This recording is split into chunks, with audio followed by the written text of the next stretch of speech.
Welcome to the Social for Brokers podcast. Today, we have a very special guest and one that I'm very much looking forward to interviewing because I feel I'm going to get loads of value from this one.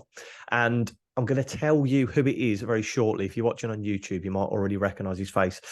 But Harrison has been doing video for over 10 years now. He's a seasoned veteran. And the big news is he's helped the likes of Microsoft, The Body Shop, and Leah Turner, who's massive on LinkedIn, with their video content. And his aim is to make video simple for company founders and video that, more importantly, helps win business. So if you don't know who I'm talking about, it's Harrison Cantel. Welcome to the podcast, mate. Thank you so much for having me. What an intro. What an intro. That just picks me right up, that as. I like that. You can do that more often. That was off the tongue, that one. I had a bit of a script, but I thought I'm going to throw a few bits in there. But really appreciate you coming on. And for people that listen to the podcast, they'll know that we use this podcast to interview mortgage advisors, people that have had a success in different areas. But I thought, you know what? Let's also add some insane value from somebody that's real specialist in their area. And I reached out to Harrison, and Harrison knew me out the blue, didn't know who I was. So put a lot of faith in to say that he'd come on the podcast and share some of his wisdom. So really do appreciate it, Harrison. Thanks for coming on. No, I'm really looking forward to chatting, and hopefully, I can give as much. I'll give as much as I physically can for those that are listening. And I'm also looking for a mortgage advisor at the moment. So there may be plenty. Okay. Just wait for you. As soon as this goes out on Tuesday next week, so we're recording this on the 10th of October, it'll go out on the 17th. You'll have loads of Instagram messages at 7:15 because this normally goes out at 7. You'll have them through. Right. So before we get into the really juicy stuff, give us a bit of your background, Harrison. Where have you been? What do you do? And what do you do now, more importantly? Wow. So I guess it's no secret. It's in my content. I speak about it all the time, and I definitely don't shy away from it. I was absolutely terrified of being on camera for pretty much most of my life. Then what happens is when I started uni, I started missing out on a few lectures and presentations because I just couldn't face presenting or being on camera. Then I fell in love with being behind the camera. So filming things, family holidays, helping out, some local businesses, give me some free food and I'll do you a quick video kind of thing. And I guess it just kind of snowballed from there. And I then very quickly realized that actually a lot of people within my network and a lot of people who I actually have been inspired by were really struggling with this idea of being on camera. And I'm talking senior leaders, CEOs, directors of businesses that have been in the game for a while that still just find it really difficult to show up and stand in front of the camera. So I thought, right, well, I need to overcome it because I can articulate my message much better on video rather than written or spoken, for example. So it was like, I can articulate my message better. If I can overcome these massive hurdles in my life, in terms of that camera shyness piece, then hopefully I can help others do the same. And that's kind of where I am today. Oh, awesome. So you started off, and I only found this out this morning when doing some research. You started off as a videographer, didn't you? Yeah. Videographer by trade. It's still something I offer.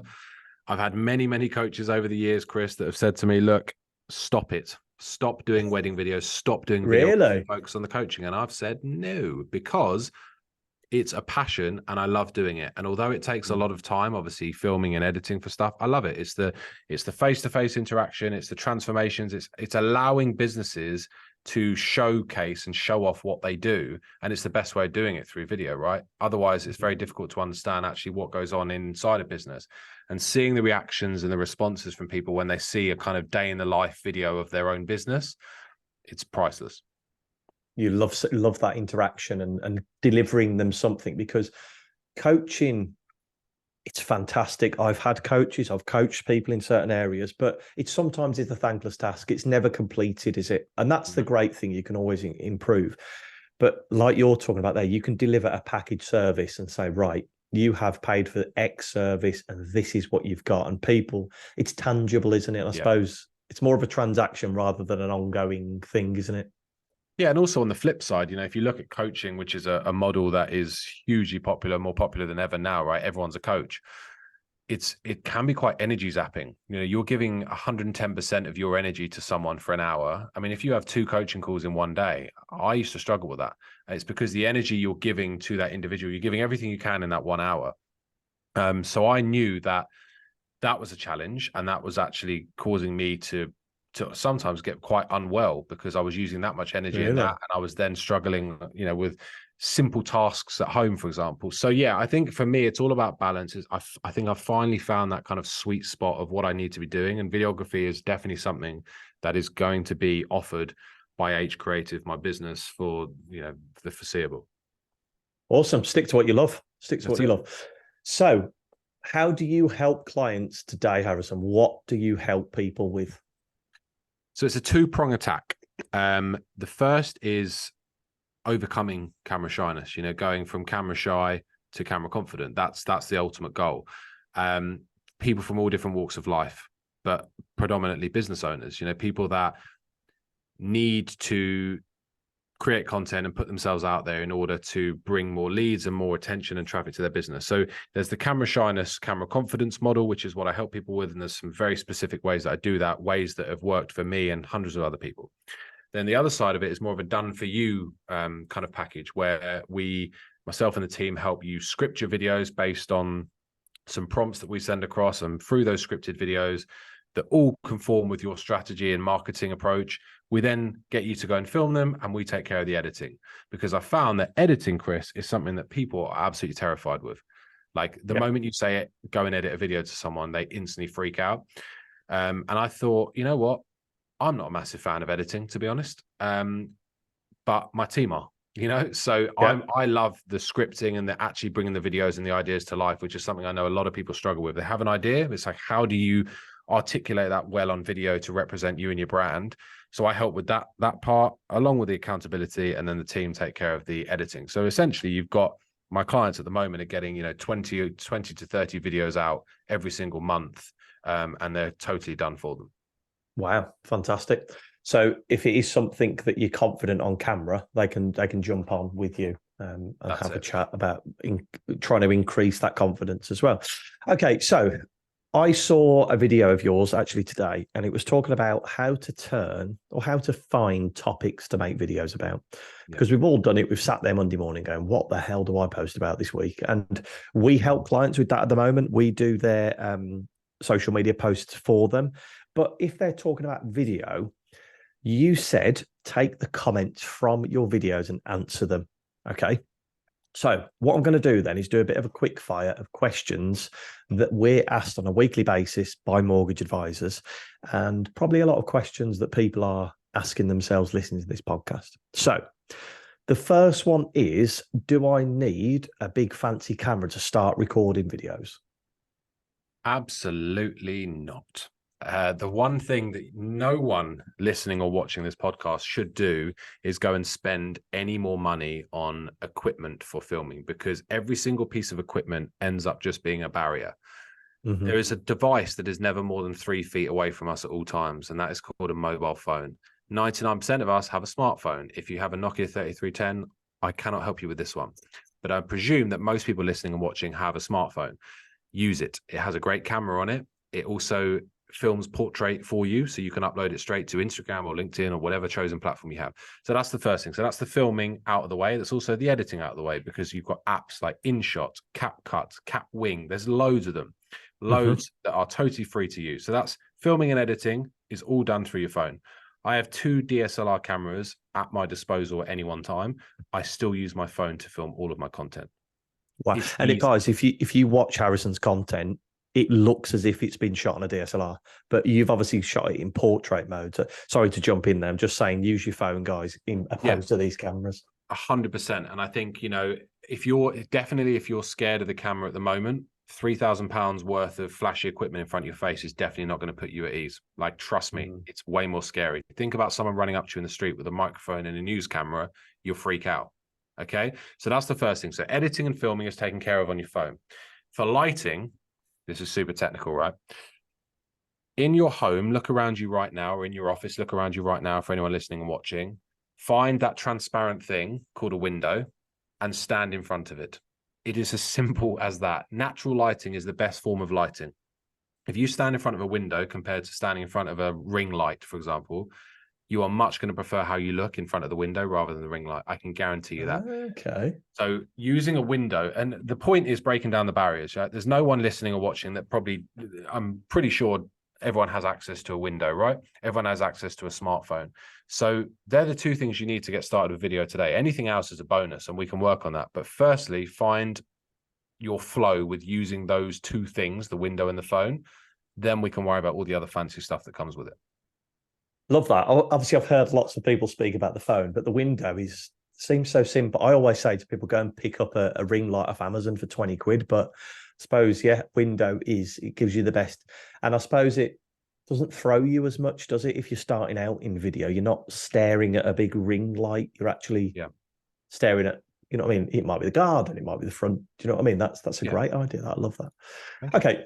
So we've talked about the video, and you'd find topics in the comment section, but where else could mortgage advisors find topics for videos to talk about?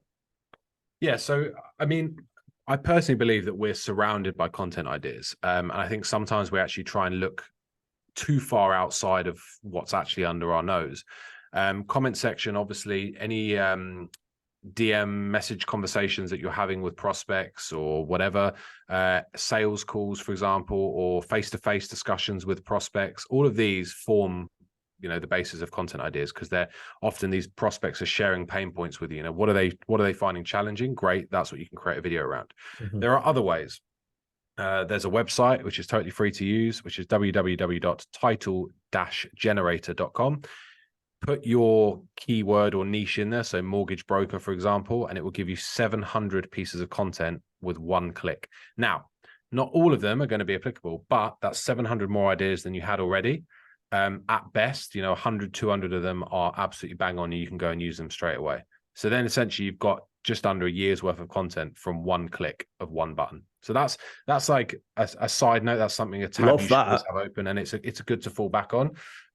Obviously YouTube, one of the, if not the biggest search engine in the world. The moment you type in mortgage brokers, it will give you suggested content based on what people are searching for. So one of them might be, how do I find the best mortgage broker for me? Whatever shows up in that top 5 or top 10, after you type in mortgage broker or advisor or whatever, they are clearly topics that people want to know about. So then you've got 5 or 10 more pieces of content. So that's 2 extra ways. Love that. Can I share a little cheeky trick that I think might be useful for your audience? We love cheeky tricks on this, Harrison. Excellent. So you go ahead. And I had to be very careful the way I said that. Yeah, it's a bit of a tongue. Yeah, that could be dangerous. Right. For those of you that use WhatsApp, you're in luck, because this one is for you, which is pretty much most of the population nowadays. So I want you to create a WhatsApp group and add your best friend to it. I then want you to remove your best friend instantly, then probably send them a message saying, look, I'm just doing something for work. Sorry, I've kicked you out. It's nothing personal, whatever. So then you're left in a WhatsApp group with yourself. Name that group Chat with Myself. If you really want, you can put a nice little selfie as the photo. Then if you just kind of swipe across on that chat, you can pin it to the top of your WhatsApp. So it will sit at the top. No matter what conversations come through, that will be sat at the top. That is now your idea generating, collating, whatever hub. And every single idea you have while you're walking the dog, showering, doing a poo, whatever it is you're doing, put that into the Chat with Myself. And then you've got an endless supply of ideas that you've thought of that you don't have to go and look for a pen or a piece of paper or log onto your laptop to store. Again, it's always on you. It's always near you. That's class. I'm going to use that myself, because what I do at the minute is I've got like 2 phones, business number, personal number. And what I do is I try and text myself, but I've got other chats pinned for work. And what I used to do is use something called Notion, but I used to find it a nightmare having to log into it. And whereas WhatsApp, it's always open. That is incredible. So let's just get back into that. Sorry. Create a group of you and your friend. Okay. And then kick your friend out and just say, look, really sorry, I'm just trying something for work. And then it will default that you've got a group between you and yourself. Yep. Love that. And then just chuck in everything, anything and everything. So I literally just came off of a call about an hour ago, and someone said something and I thought, yep, content idea. So I put it into that chat. So if I go through that chat, sometimes I go through there and I'm smiling because I'm like, God, that's such a good idea. Like, I'm so glad I recorded that, because now I can bring it to life. And actually, by chucking it all in there, Doesn't mean you have to go and create it right now, but it's in there and you can go back to it for a rainy day, you know. So yeah, it's been a game changer for me. Highly recommend it. Because how many times do we think, oh, that would make a good post, I'll make that when I get back, and then you get home and go, what was it that I was thinking about? I can't quite remember. Right, love that one. I don't want to go on about that so much because we've got other things to talk about. Yeah, I think absolutely. that's fantastic, guys. So we've done topics, we've talked about equipment. How do I build confidence to start recording videos? Cool. So my honest opinion on that, there's a variety of different exercises, some very weird and wacky exercises that I use myself to overcome it. And I'll share one with everyone now, because I think this is actually, as crazy as it sounds, just bear with me because it works. And I've seen it work a lot more recently with clients. So I'm like, actually, yes, this works. And I'm going to start sharing and talking about it more. So in your living room at home, in your office, in your bedroom, doesn't matter where, somewhere where you can prop your phone up to record yourself. So ideally the biggest room you have, because there's going to be some moving involved. I want you to chuck a load of shit on the floor. Like, this could literally be boxes, toys, Lego's a good one. I don't know if you've ever trodden on Lego barefoot, but it hurts. So bear with me, chuck a load of stuff on the floor. So it's an absolute minefield. In some of your houses, it's probably already like that if you have kids. But prop your phone up in the corner of the room and hit record, and start at the other end of the room. I want you to walk towards and around the camera. So walking around the room, talking to the camera just about what you've got going on for the day, or how you're feeling, or certain challenges, whatever it is that you think of, just speak about it. And the point is that your mind is automatically thinking less about the camera and more about avoiding the stuff that's on the floor. Now, this was something that happened totally by accident when I was filming. When my daughter was born and the house was an absolute tip. There was stuff everywhere in the room that I was recording, mainly because it was her bedroom, because that was where the best natural light was. So I was actually having to avoid treading on things. And in one of the videos, I trod on something and I thought, actually, I automatically was focused on what I was treading on, and that came across in the video rather than actually being scared of filming. So it's more of a psychological piece, but honestly, it works. Creates a mess, prop the phone up in the corner, hit record, and navigate the room while speaking to the camera. Suddenly your mind is thinking more about the mess rather than the camera. Love that. I think that's great. That's an expansion. I've always said to people, if you don't have much confidence doing video, do it whilst you're walking to start with, because I find that by walking, because you're active, your mind's a lot more active and it's easier to talk. Whereas 100%. If you stood still like this, it can be quite daunting, I find. Yeah. Oh, it's a lot more natural to walk. And I guess the other point on that is I feel like a lot of people are so fixated and focused on showcasing. You know, I have to kind of show off. I have to say, here are 5 tips to overcome this, or get 6-figure months, or whatever it is. I actually look at it from a stance of documenting. So what is it you're already doing in your day-to-day life or at work that you can record that would be beneficial for someone else? As silly as it sounds, your morning routine could be absolutely inspirational and inspiring and motivating and energizing for someone else to watch. Even though you take it for granted and do it every day, it could change someone else's life.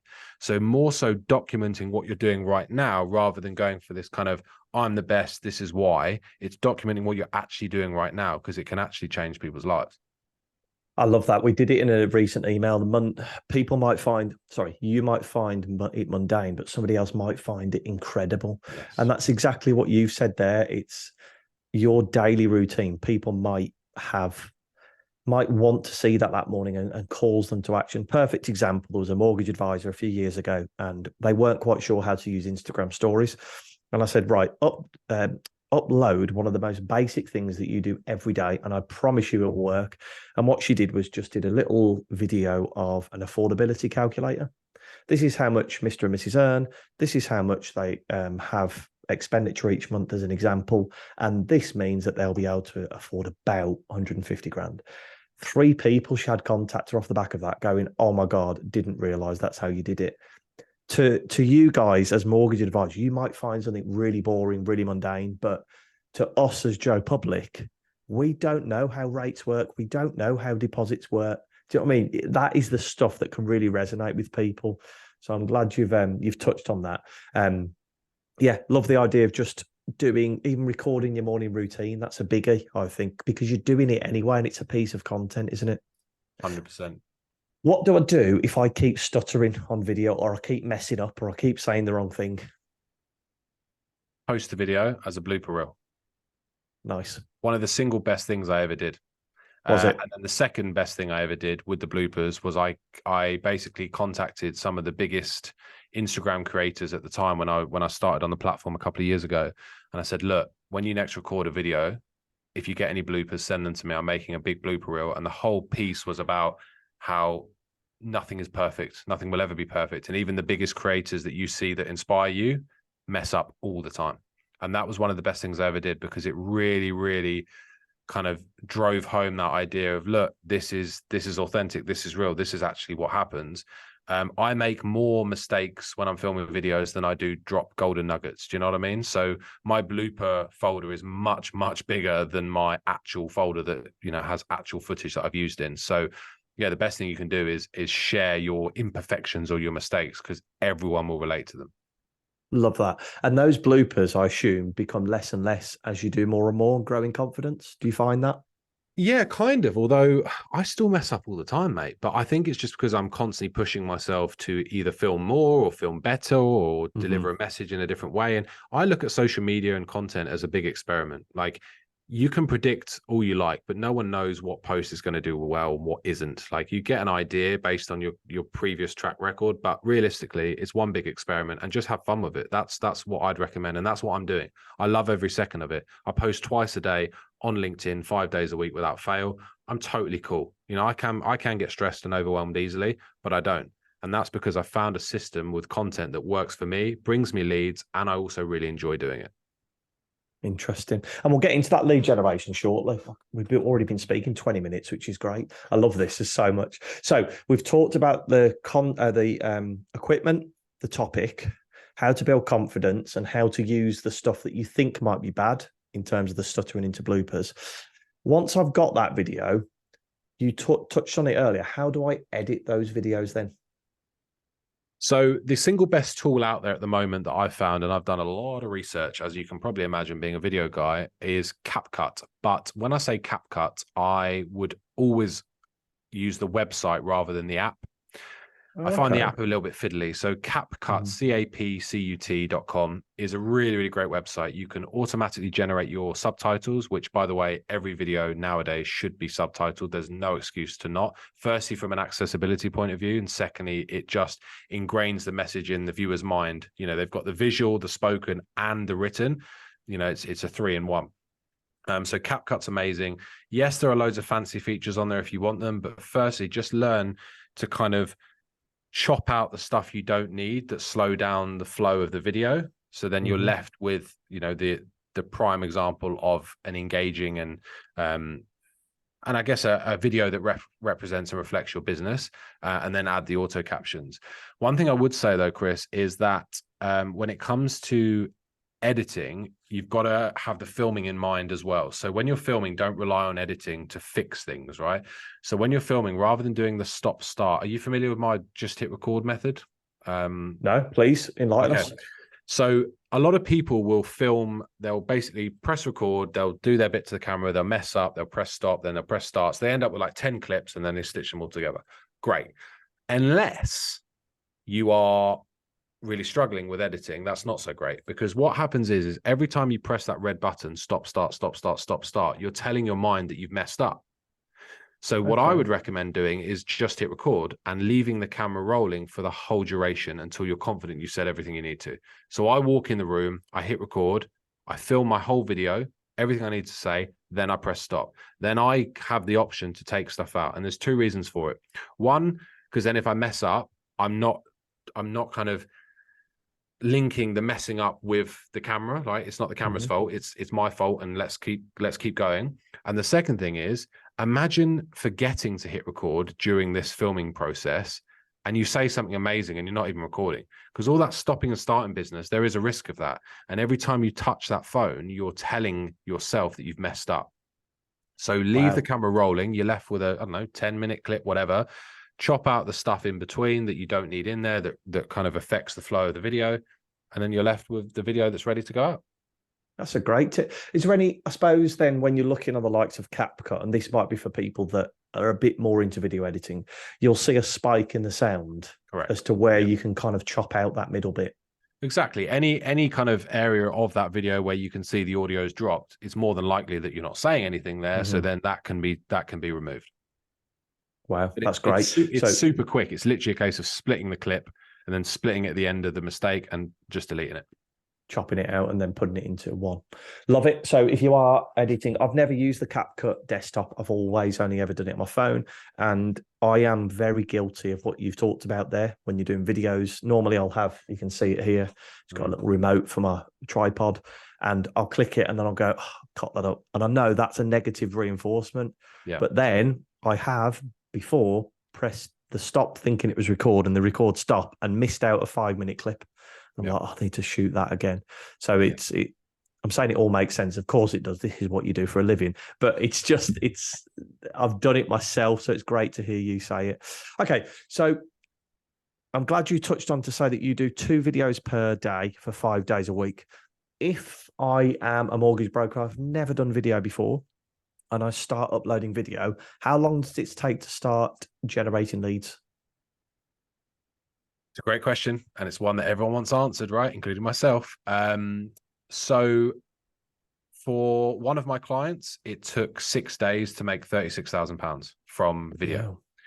From another client, she's 2 years in and she signed 1 client from it. So love the honesty.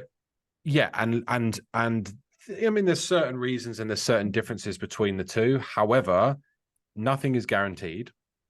Consistency is absolutely key. Content, consistency, conversations, 3 C's that go hand in hand. You put the content out there to say, hey, I'm here. This is what I do. This is what I love. This is what I enjoy, yada, yada, yada. That brings traffic. You've then got the conversations you're having, which is basically in the DMs or with the people that are engaging with your content, and then the consistency of it all. And I guess what I'd say to anyone listening and watching is, when it comes to post frequency, because I think this is kind of off the back of that question as well, is like, how often should I be posting in order to get results? My way of looking at it is, if you can sustain it for 6 months, then that is the right amount. So if you can post 3 times a week for 6 months, good on you. If you post 7 days a week for 2 months and then completely fall off because you're burnt out, that's obviously not great. Consistency is absolutely key, but actually just as important as putting the content out there in the first place is having the conversations. I mean, the clue is in the title: social media. Speak to people, be social. And I'm not talking cold. I'm not talking cold outreach DMs. I don't do any of that. I just speak to the people within my network, or the people that are very kindly commenting and liking on the stuff I'm doing. And that's what I was going to say. People that are commenting and liking on your stuff, you're very good at responding to comments and engaging with people. But what I've also seen you done, and other people in this industry, is commenting on other people's content. So don't just rely on people coming to your content, because that's quite selfish, I think, relying on people to come and comment. You'll go and comment on other people's videos, content, even if it's not in your industry. You initiate that conversation, don't you? Yeah, absolutely. And I love it. And it's no different to face-to-face interaction. If you like what someone's wearing, you'll tell them you like what they're wearing, right?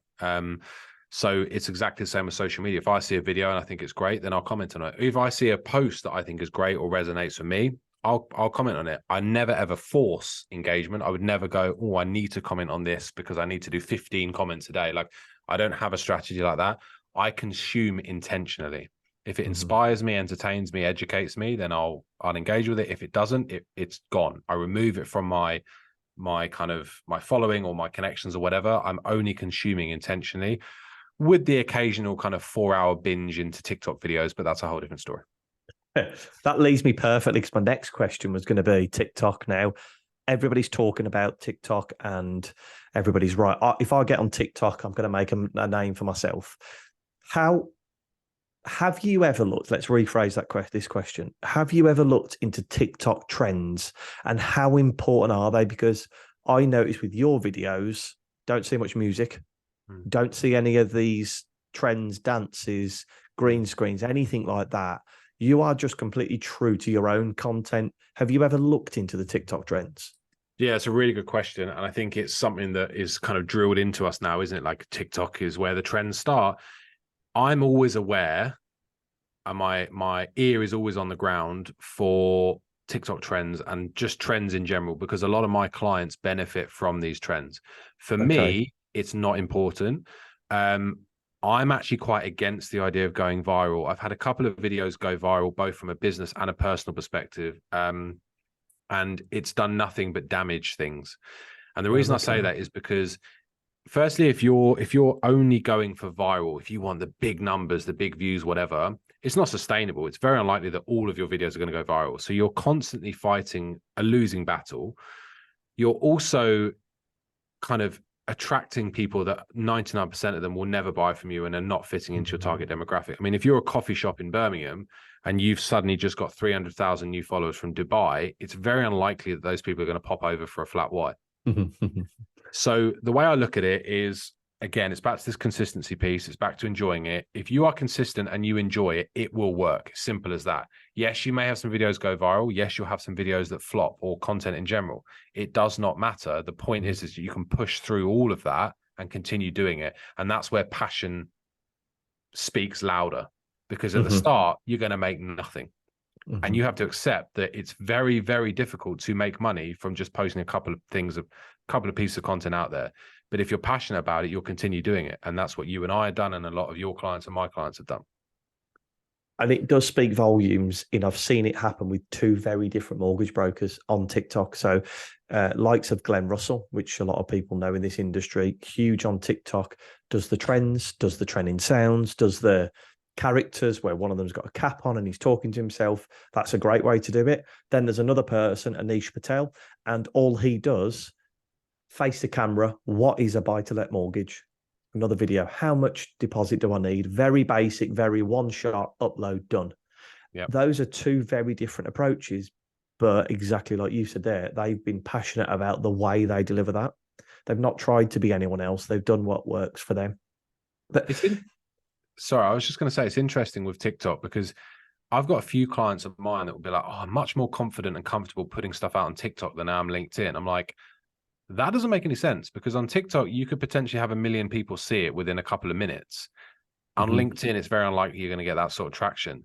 So I think it is it actually because comes. they don't know the people maybe on TikTok? Maybe because Yeah. it's a bit more faceless, not faceless, but you don't know who's seeing your post. Whereas LinkedIn, you've built that network yourself. Yeah, I mean, either way, like the bottom line is you've got to be on the platform that your ideal client are on. And if they're on TikTok, then great, do it. But I see TikTok as a traffic driving platform to other areas of your business. That's the way I look at it. I'm not on it. I'm on it from a personal level, and I consume on it. And Wow. I probably learned more on TikTok than I've learned in school.